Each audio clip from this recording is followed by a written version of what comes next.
What the hell does comfortability mean in any recruitment process? It's a topic that Meghan shared with me in our latest podcast episode, where we focused on how we as talent acquisition can create processes that simply make a candidate feel more at ease, more comfortable to do better in the process. Here's a little snippet of what's coming up. I think AI, just like every other tool, is about how we use it, right? And if we choose to use it as a part of our jobs or as our jobs, I think that human component is always going to be important, especially in recruiting, because people don't join robots, they join people, and they join companies with people that they resonate with and enjoy. And so AI, I don't think will ever be able to take away the role of recruiters. And I think we're always going to have to add on to whatever it is AI is able to do. We might be interviewing 20 plus people a day, and it can become easier to just sort of go through your script without really meaningfully taking the time to make sure that person on the other line is comfortable, without taking the time to check in on ourselves to see how we're doing, and so on. And so when I speak about comfortability, I think it's just really creating a space where you can both be humans that are having a genuine conversation. This is really one of those episodes where it's a lot of quick, fast-paced, actionable insights coming straight at you from the very beginning. So grab your notepad, grab your pen, or get your notes application ready on your phone, because this really is going to be one you want to take notes on. So thank you for listening, and I very much hope you enjoy it.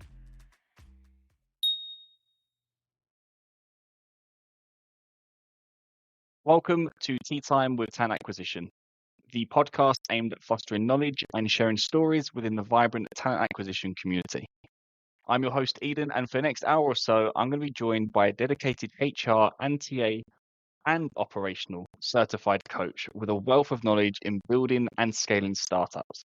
With a personal mission of helping as many individuals be happier at work, this person does this through clearing obstacles and matching the right talents through cultivating an amazing culture for where she works. Having been a genuine fan of her work for some time, I can see why she's been awarded the LinkedIn Top Career Development Coach voice. So, when you're ready, grab your favorite tea or coffee if you prefer, and join me in welcoming today's guest, the Chief of Staff at EchoCart, Meghan Murphy. So thank you so much for joining. Thank you for having me. I'm so excited to be here. And like I said, genuinely, I am a huge fan. I think I've shared this to you multiple times, what you're doing. And just before we kind of segue into the whole topic, for those who haven't seen your LinkedIn in the past, there are very few people that I think genuinely proactively try and help the market outside of their day-to-day work. There's you and there's another lady we're also speaking to on the podcast. She's going to come up in the next episode, so everyone keep an eye on that one.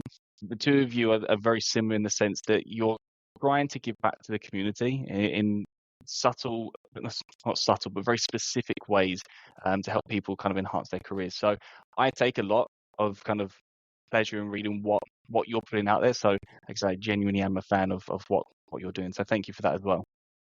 Well, thank you, Eden. It sounds like that next podcast is one I'm going to have to listen to as well. And, just briefly on the topic of LinkedIn, I think the reason my posts maybe are so different is I notice a lot of posts that are just sort of clickbait, right? Just kind of nonsense encouraging posts, which are great to read, if you're feeling really down, but they don't actually provide you any concrete ways to improve your job search process. And so, as you might know, my personal story, I was laid off a few years ago prior to coming to work at EchoCart, and really felt very alone in navigating that whole process. And so that's kind of how I got started posting on LinkedIn, was just what I was doing in my job search to hopefully help others. And now being fortunate to have a job and really be on the other side of the recruiting table, recruiting, hundreds of folks every year. It really, whenever I think of something that could help someone, it just it goes on LinkedIn. So I'm glad that it's been beneficial. And I've heard that from several people that that some of my content has helped them, even land jobs, which always makes me feel really good. And we're going to kind of talk about the topic, which is comfortability. We're going to get into that in a moment. Before we do, let's call it a teaser, as it were, which kind of happens at the beginning of every episode, just to kind of start the conversation. And one I've been asking a lot of people is around artificial intelligence. It's a topic that you have to stick on LinkedIn or check the news even today. And there's AI post after AI post. All the money investment seems to be going into AI related companies. I actually put up a post the other day about, are we seeing AI washing, which is obviously like the phrase of greenwashing, which, I think we're kind of moving into that world a little bit now. So from your own perspective, where do you feel AI has a place, or does it have a place in the talent acquisition function? That's such a great question, Eden. And I would love to say it doesn't have a place. Candidly, I wish that the process were entirely authentic, right? That candidates only applied for jobs they were meaningfully interested in and, relatively qualified for, that recruiters and hiring teams spent the time to go through every application, to read every single application question and so on. But it really does seem like on both sides of the table, AI is now present, and I think it's here to stay. I know in several of the posts, job postings we've posted at EcoCart recently, I've seen, in the what interests you about EcoCart section, the same kind of style of answer. There's now a tell, where it says something about their commitment to remote working. And I'm like, I don't think anybody really, that's why they're looking to work at this company, right? When we're focused on the environment and so on. And so, this is the first time over the last couple months, really, that I've seen very clear tells that someone is using some sort of AI system to mass apply for jobs at scale. And so I think when that happens, we're getting hundreds and thousands of applications that seem qualified because the AI is checking all the boxes. And so I think it's just going to become necessary for most companies to use some sort of AI to do the screening, which I think is every candidate's worst nightmare in some respect, right? Those candidates that are really truly applying are now having to worry about the AI, which they haven't had to worry about too much before. Yeah, and I think I've seen a few of those tools where they charge, I think it's like £20-30, which is like $40-50, something like that, to on a monthly basis to basically mass apply. And the question I say is because someone said to me, like, what do you think of the validity of it? I'm like, well, let's say you applied to 100 companies and you got 100 tests, which is what most companies will do. They will test your skills, on engineering roles. I was like, there's no way you're going to be able to do 100 tests. So why make 100 applications? I was like, it's impossible to one track, to know where you're going. And say somebody calls you out the blue and says, hey, by the way, you applied for our job, you're going to look like a fool. But on the flip side, I can see why candidates are doing it because companies are utilizing AI as well. So if you can, why can't we? And then it becomes like, so I think I'm in your camp as well. With it has a place, but I'd like it not to ideally. But let's see. Exactly. So I alluded at the beginning to the comfortability, which is the topic and the title of this, the comfortability of candidates. And I think it's something that I know you're quite passionate about. And kind of, as you said, you kind of openly shared your journey before joining the EcoCart as well, and kind of bringing that kind of awareness into the market from that side. But let's just set the scene. What does comfortability actually mean when we're talking about it in the terms of talent acquisition?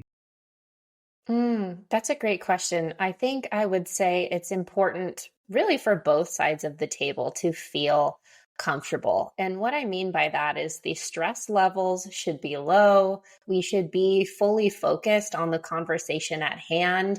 We should feel able to take time if we need to answer or ask a specific question. And we should feel able to be authentic. And I think we talk a lot in talent acquisition about how interview should be a two-way conversation.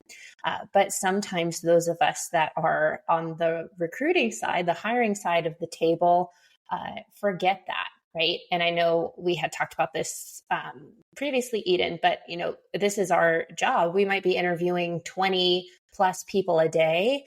And it can become easier to just sort of go through your script without really meaningfully taking the time to make sure that person on the other line is comfortable, without taking the time to check in on ourselves to see how we're doing, and so on. And so when I speak about comfortability, I think it's just really creating a space where you can both be humans that are having a genuine conversation. Why? Why is that even important to do? I think it's nice, don't get me wrong, but what's the benefits of actually having that kind of step away and then kind of giving yourself space? Yeah. Well, I think the benefits are immense, but a couple that I can think of off the top of my head. So one, you're going to get the best out of that candidate when they feel comfortable. Being super stressed or feeling like you're being tested or judged very rarely gets us to put our best foot forward, right? We're approaching the conversation with a genuine interest to get to know them better, an encouraging presence is going to enable that person to put their best foot forward. And at the end of the day, what I always try to remember as a recruiter is it would be amazing if this candidate was the exact perfect candidate for my role. It would be awesome if I didn't have to interview anybody else, right? And so I want to do everything in my power to enable that person to demonstrate that they really are the best candidate for the role. And one of those things is making it easy for them to showcase their skills and experience because they feel comfortable. And so I think making the candidate feel comfortable will enable you to fill your roles faster. I think it creates a much better candidate experience. I think you learn a lot more about that person because they're a lot more comfortable being open, and you can create a genuine connection such that even if maybe they're not the right person for the role that you're talking to them about at that particular moment, you've made a connection with that person and perhaps there's an opportunity for them down the line. And so I think those are a few benefits of making sure that the candidate is comfortable. And, selfishly, it's a much more pleasant experience for us as recruiters if we're talking to people who feel lively, who are having a back and forth conversation. My stress levels are lowered when, I don't feel like this I'm like an interrogator in this part of the process, right? So there's benefits just personally and energetically, I think, for us to make that person comfortable and to be comfortable ourselves. I think from us, and maybe I don't know, please tell me, coming from the external side of recruitment, I do find it sometimes easier for us to kind of set that tone. Because two ways how we do it. One is by telling the candidate it's not an interview, it's a discussion. Because it's not an interview, right? I'm pitching an opportunity for you, but you might not be right for that opportunity. And so it's not really an interview. There's no company involved. It's just a discussion. And that's kind of eases people. And then the other way that I started to do recently, and it's worked brilliantly for all types of levels, is most of the time we're cold headhunting for a lot of the positions. Of course, if they're warm, great. But if it's a cold headhunt, I set the scene like I don't know you at all. You don't know me. So let's just answer a couple of basic questions, get to know what you actually want, and then I'll tell you if this company is right. And if it is, great. And if it's not, then we know what in the future is right for you. And that really just eases people, and it kind of takes the sting out of a conversation, and then they just open up a bit more. But again, that's coming from external, so I don't know if it's easier for us because we have kind of that, we have other opportunities to go at kind of side. I don't know, you tell me. Mm-hmm. I can see that. I think it's hard. It is difficult for me as an internal recruiter to say this isn't an interview because at the end of the day, I do have decision-making power, right, over whether or not this person moves forward to the next step. And so, I think candidates know that. And so it's even more important for internal recruiters to make sure that that person is comfortable and is able to put their best foot forward so that, again, our goal is hopefully to pass them forward to the next step and to move them all the way through to an offer. So I was thinking when we kind of did the prep, as it were, for this conversation, right? And you said about comfortability. I took myself away. I was thinking, okay, what does that mean from my perspective? And if I was going through a hiring process, I put myself in the candidate shoes and thinking fear, anxiety, that sort of stuff. And that's where I kept Hmm. on gravitating towards. So what are kind of the common, I guess, fears that come up from your experiences that you've maybe seen in the processes, and how can we actually proactively address them? Because when we're talking about comfortability, we're saying let's make it comfortable. Well, how can we actually do it? What proactive thing can we as talent teams try to do ahead of time, during, whatever, Yeah. to ease any of these such issues? Yeah. So the first thing that comes to mind, I think a fear of a lot of candidates is not knowing what they're going to be asked about in the conversation, right? So a really easy thing that we can do on the talent acquisition side is send them an agenda. And, sometimes I work at a startup. My managers are all over the place, right? They change their questions a lot. But if you can at least give this person a general idea of, okay, this person is going to want to know about your technical expertise and about a time that you've built something from 0 to 1. I know that for sure. I've talked to my hiring manager ahead of time. So just come prepared to at least talk about that.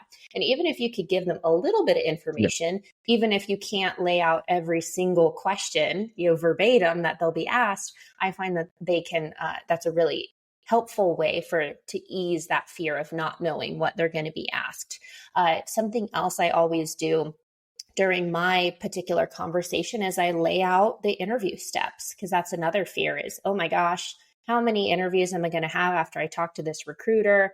I've been on the job market for 6 months. I've got 3 other offers. How long is this going to take? So, and I think there's also a fear for some people that it's going to take months or they're going to be ghosted. And so, trying to lay out very clearly, after you talk to me, you're going to talk to this person, you're going to do a technical assessment, and then we're going to have you meet, our CEO, and we're planning on making an offer within 4 weeks or Hmm. so. So I find that that is really helpful for alleviating that fear. And then on the ghosting issue as well, always making sure, and I know we talk about this, but really, really making sure that every candidate gets an update at least once a week, even if it's, I have no update for you. And so I have a recurring event on my calendar every Friday, all my candidates in process. Well, first I try to ask the decision makers, ping them and say, hey, have you made a decision about this person? And I really push them, because I think some managers want to kind of keep people on the back Yeah. burner until we see more folks. I really try to push them and say, look, if you're not excited about this person, let's cut the cord, because they deserve an answer sooner rather than later. They have other opportunities. They need to free up their emotional energy to move on, right? If we're not going to hire them. So trying to get an answer first. If you really can't get an answer, at least telling that person, hey, we're still interviewing. I hope to have an update for you next week. I find that's really helpful in alleviating any fear around possibly being So ghosted. you broke it down to the fear of not knowing the process, the fear of not knowing what's coming up in each round, as it were, and the timescales of the process. Sorry, and then so yeah, fear of the questions, fear of not knowing the process and the time. So they're the three elements, right? I'd say so. I think there's probably a lot more fears that I could list, because interviewing is a scary Mm. process. But those are some that I think really stand out, that are pretty easy for us to solve for as talent acquisition Yeah, I think, professionals. to be fair, they're the three that I would pick on the most, that we try to also kind of encourage people. Um, Again, is also, again, I think it might be a little bit easier because I can speak to candidates ahead of the interview. I can get them, prep them, and all that sort of stuff. I appreciate, obviously, you cannot. The other one is just reminding people it's just an interview, right? It's not the end of the world. Mm. If this company does not like you, it does not mean that it's the end of your career, or that you're a terrible engineer or customer success manager or whatever. It's just one person or one company's opinion. However, I understand if somebody's in a prolonged search, it's a little bit different. So you have to be mindful. But I agree. I think kind of setting the expectations more than anything. This is how long it's going to take. These are the steps. There's actually a company I work with, a company called Cadmos, Berlin-based fintech team. They do it brilliantly. I've seen it a few times where companies do this, where they outline the steps on their website, and rarely do they Mm. deviate from that. I mean, it has to be a really rare circumstance where they have to add in an extra step or whatnot. obviously we can always speed things up, but then it's straight away when we speak to candidates, say, look, if you forget this, just come back to the website and you can play around with their slider and you can see exactly what step in the process you are, and it's already outlined on there. So they've taken a lot of time onto that side. And then obviously there's the time frames as well. I guess from kind of your own experience, as it were, coming off the back of that, is it easy to implement? I know it sounds hard. That sounds like an obvious question, but take EchoCart for example. You have ideas. You're in that startup phase. You've got a ton of other things going on. How easy is it to kind of get these things in motion? Because I'm coming from the perspective of a contributor who's listening right now, or a manager who's listening, thinking, "I'd love to do that. I just don't have time, or can't get the right people involved." Tell me about that kind of thing. Yeah. So it probably depends on how much detail you're wanting to put into these things, but I would venture to say it could take you as little as 30 minutes to start to include some of these features in your recruitment process. I know whenever I make a change to how I'm interviewing, right? So sharing some of this information, for example, at the end of the interview, I have a little script in my notes app so that I remind myself to talk about these things with every single candidate, right? These are the next steps and so on. I recognize that sometimes hiring managers can push back against giving you this information, right? So I think some of it is about expectation setting with your hiring team and getting potentially your manager's support and buy-in. If you have a manager, for example, who says, I don't know how long the recruitment process is going to take. I'm just going to figure it out as I go because that's how I've always done it.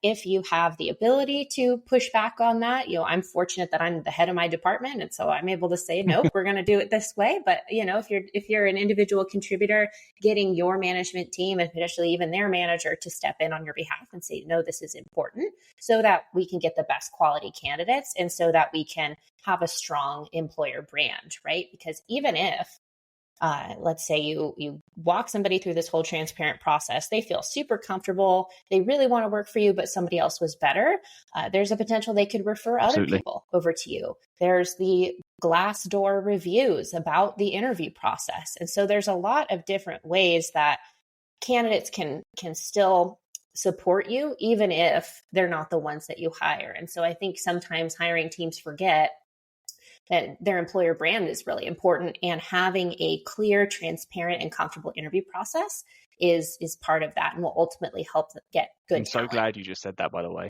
because I've been teaching a few teams this at the moment, is how important referrals are going to be for them, and how any rejection doesn't have to be a negative situation. Like that is so important in getting that through to people and saying, like, reject them in a polite, in a respectful and a professional manner, and you'll be surprised how quickly they'll refer somebody to you who's better for that position. And this actually takes a leaf out of your book, as it were. So I can't take credit for this. I have to give credit to you, when you obviously reject people, and please correct me if I'm wrong, if I'm butchering this, when you reject people, you obviously state why, but then you refer them to job boards that are in the same industry as you, because obviously in sustainability and green tech, and you can direct them to other opportunities. Am I correct? Absolutely. So even our mass rejection, right? Somebody applies for an engineering role and they have no engineering experience at all. I still have this list of about 10, I think it is, climate-focused job boards. And with that, I recognize one of the reasons you might have applied for us is because you're interested in contributing to the fight against climate change. So to that end, here's some places you can direct your search. And I've had people respond to the no reply email, just really thanking me for that and saying this is the best rejection email they've ever received, and they really appreciate it. And again, I think this goes back to sort of how I approach LinkedIn and posting on LinkedIn as well. Is it's not helpful for somebody if you just tell them no. It's definitely not helpful for somebody if you don't tell them anything, right? Which is a whole separate problem. But if you're going to reject someone, and this took me probably 5 minutes to compile this list, because a lot of us, in talent, we spend time posting jobs, obviously. We spend time searching different communities for talent. And so we already know, either in our heads or on a spreadsheet, some of these resources, right? Some of these different job boards where we've been focusing our search. It only takes about 5 minutes to put that into your rejection template to share these resources with your candidates. So it doesn't take any time at all and really gives them some tools to hopefully succeed and land their next role. Because to your point, Eden, just because they're not the right fit for you doesn't mean that they're a terrible employee, doesn't mean that they don't have amazing skills. And we want to help them contribute those skills to a company that is a better match. There's something. I spoke with a lady called Laura Edwards. She runs a recruitment team in France, and she brought up the idea of creating a cooperative. This was actually for candidates who are looking for jobs. I think I mentioned this to you the other day. So okay, cool. I'm not going to say it anyway because the other people who weren't listening weren't there. So I'm saying it anyway to make myself look good for a second. Yeah. But so take the idea of creating a cooperative environment and bringing it to your idea of creating the job board. And I brought this to a couple of companies I work with in Berlin and introduced all the HR people to each other and said, you all hire the same thing at different times. Yes, you are competing for talent. However, there are circumstances when company A doesn't particularly want that candidate, but company B might. So now we have a cooperative group of 4 or 5 companies who basically share candidates between each other. And then they share also on that rejection email, you're not right for us, but you might be right for check these companies out. They might have some job postings and they all do it. They've all agreed to doing it. And then now what you have is almost like this little small circular economy of a candidate isn't right for that, but they also have 4 direct leads to other companies where they could be right for. And it's just taking it a little step further and doing what you just said there. It's offering more value to the candidate and just not simply saying, no, see you later, or shut. It's not right now for us, but how about having a look in some of these? And it all links back to making them feel comfortable in that whole process because recruitment doesn't stop when you say no. It's the actual end of the process as well. The onboarding if you hire the person and the process closure should you not. That's also part of that entire recruitment experience. Absolutely. And I think, I'm just thinking, I'm being devil's advocate for the person that just heard you suggest that, Eden, and they're like, that's stupid. I'm not going to waste my time referring people to other companies. Let's not forget that life is long, right? And it's very possible that this person you refer to this other company works there for 5 years and then an opportunity opens at your company again for the next role in their career, and they're remembering you because you went the extra mile to introduce them to the opportunity that they'd been at for 5 years and had changed their life, right? So even if you're only doing it for selfish reasons, there are so many great reasons to really support the candidate post rejection. So just wanted to throw that out there for any skeptics that might be listening. Think if you're not hiring that person, you don't have an opportunity for them. So why harbor that person's skills for selfishness, even though you're not going to hire them? They're going to find a job elsewhere. You might as well find a job in an environment where you know exactly what that company is working on because it's the same skill set to what you hire for. So should you want to pry them away, at some point, you know what they're working on. I find it. I mean, but you're right. It's not for everyone. It does take a lot of convincing. So it's one of those. And I know the talent community all. You talk a lot. You have good friends in different companies, and like I said, it's that sort of environment where we should be helping each other. I want to circle back, if it's okay, to the topic of AI. So, do you feel that AI is actually going to hinder or enhance the comfortability component of a recruitment process? And I want to bring this up because obviously making a candidate feel comfortable, we can offer questions. Is there a way that AI could do that for us? We want to keep them posted. Is there a way, again, that we can automate things? Do you feel that that's going to dehumanize or, make them more comfortable by giving them the information? Because it doesn't matter if I send it or a computer sends it, they're still getting the same information. I can see both. I think the example that you gave, Eden, could potentially be really helpful. And I think ATSs are already built. It's not AI, Yeah. but we already have automations built in, right? We move somebody to this stage and we send an auto email. So I think there are ways that we're already doing this today. But I can also see AI hindering the comfortability process. And this goes back to something I think you said earlier as well, which I've seen at EcoCart. You contact somebody, invite them for an interview, and they have no idea what your company is or does, even though you've shared resources with them, where somebody that took the time to manually apply for your company has obviously looked into you, understands a little bit more what they're walking into, right? Where using this AI tool would perhaps have them be a little bit Mm. less prepared than they might have been had they applied manually. So I think it could go either way. I think AI, just like every other tool, is about how we use it, right? And if we choose to use it to as a part of our jobs or as our jobs, I think that human component is always going to be important, especially in recruiting, because people don't join robots, they join people and they join companies with people that they resonate with and enjoy. And so AI, I don't think will ever be able to take away the role of recruiters. And I think we're always going to have to add on to whatever it is AI is able to do for Appreciate us. that. I think from my side, there seems to be, as we're talking through, there's a lot of low barrier entry points that we can help make a candidate more comfortable. There's lots of different points to kind of consider, but nothing is screaming too time intensive, huge projects, huge resource investment. And I think sometimes it's the simplest of things that can make the biggest of differences, and having a comfortable process can dramatically improve candidate experience, which again improves, as you said at the beginning, retention rates, acceptance rates, process, etc. It just spiders into all these different things. But it's quite nice as you're speaking, there's nothing out there that shouldn't take one day of someone just sitting down with their thoughts, rethinking their process and going, how can we improve? Mm-hmm.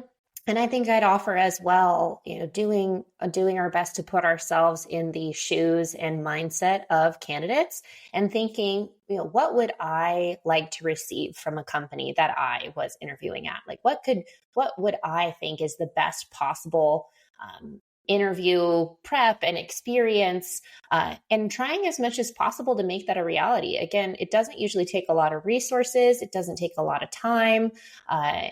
There's great free resources. I know one of the ones I like to use is the org, which is a free public org chart that a lot Yeah, of candidates have I think that's appreciated mostly because for the they can just US. see who they'd be I need to working have a with. look into And this. I think so. I had a look into this is it? before.